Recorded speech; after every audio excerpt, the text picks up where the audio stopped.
আজি নতুন বছৰৰ আৰম্ভণিতে ৰাভা হাছং স্বায়ত্তশাসিত পৰিষদৰ কাৰ্যালয়ৰ নতুন ভৱনৰ শুভ উদ্বোধন কৰাৰ সৌভাগ্য হ'ল। ৰাভাসকলৰ পৰাক্ৰমী ৰজা পৰশুৰামৰ প্ৰতিমূৰ্তি এটাও উদ্বোধন কৰাৰ সৌভাগ্য হ'ল। এটা নতুন যাদুঘৰ আৰু ডিজিটেল লাইব্ৰেৰী এই দুইটা অনুষ্ঠানৰে আজি শুভ উদ্বোধন হ'ল। মই ৰাভা হাছং স্বায়ত্তশাসিত পৰিষদ মুখ্য কাৰ্যবাহী সদস্য টংকেশ্বৰ ৰাভাক এই প্ৰাপ্তিৰ বাবে অভিনন্দন জনাইছোঁ আৰু ৰাভা হাছং স্বায়ত্তশাসিত পৰিষদক সকলো ধৰণে সহায় কৰাৰ প্ৰতিশ্ৰুতিও প্ৰদান কৰিছোঁ।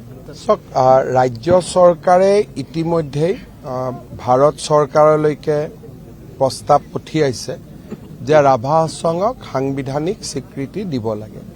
মই আশা কৰিছোঁ যে এই বছৰত 2025ত আমি ত্ৰিপাক্ষিক বৈঠকৰ জৰিয়তে বিষয়টো আমি আগুৱাই লৈ যাব পাৰিম।